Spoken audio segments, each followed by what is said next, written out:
The first thing we're talking about is the Tees Valley's identity, and the object we're using is a football scarf. Now, it could have been a Hartlepool scarf, could have been a Darlington scarf, but maybe it had to be a Middlesbrough scarf.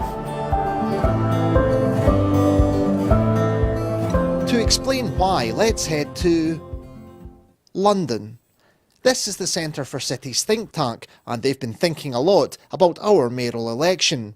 They've concluded that Middlesbrough Town Centre is the economic powerhouse of the Tees Valley. If you look at where jobs are within the Tees Valley, what we see is that Middlesbrough City Centre plays an important role in particular within the Tees Valley. Now, what we've seen across all cities is high paid, high skilled jobs are increasingly wanting a city centre location. And certainly Middlesbrough City Centre is playing that role within the wider Tees Valley. So how can the powers of the mayor create a city centre when there isn't actually a city to create it in?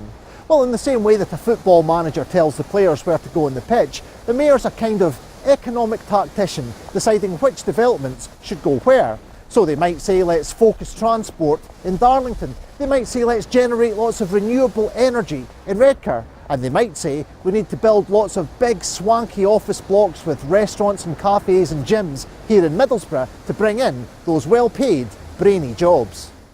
Middlesbrough Council is certainly keen to capitalise, setting out a £625 million investment plan to make it Teesside city centre. It's understanding sort of that it's not about just getting jobs anywhere, but it's actually about how do you try to make Middlesbrough City Centre in particular more attractive to trying to attract these higher paid, high skilled jobs. Of course, Middlesbrough's coronation as the city centre of the Tees Valley would be dependent on 4 other pretty major conurbations agreeing to it.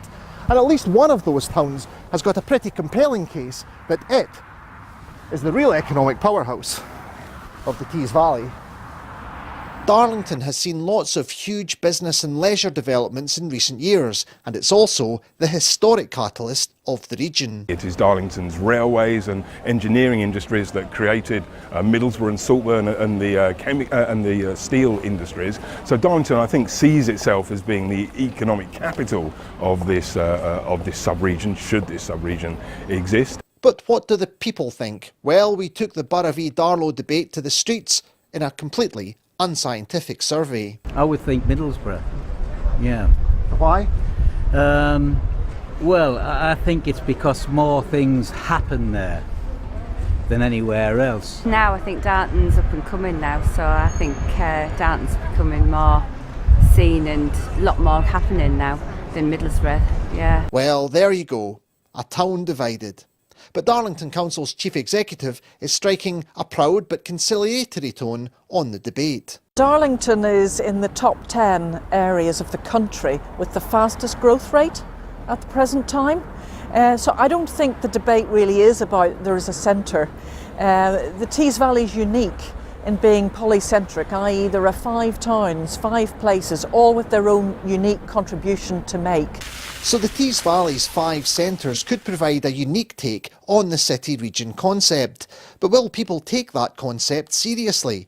Chris Lloyd thinks the mayor faces a struggle. If Teesside, the Middlesbrough Stockton mass population, embarks on some sort of takeover of the mayor, then I don't think the people on the extremities, Darlingtons, the Hartlepools, probably the Saltburns, will really embrace it. But even if people here never share the same passion for the Tees Valley that they have for this landscape, at the heart of power, this newly created region and its mayoral election may be generating a bit of intrigue and attention. Perhaps not within the general public, but certainly in the kind of wonkish Westminster bubble. I think to an extent people are sitting up and thinking, hey, how did Tees Valley do this? What have they got going on that enabled them to get something that Sheffield, for example, couldn't? So the mayor may face a tough task convincing people here to care about the Tees Valley, but ironically, the election alone may already have struck some blows in the battle for recognition in the national media and political bubble.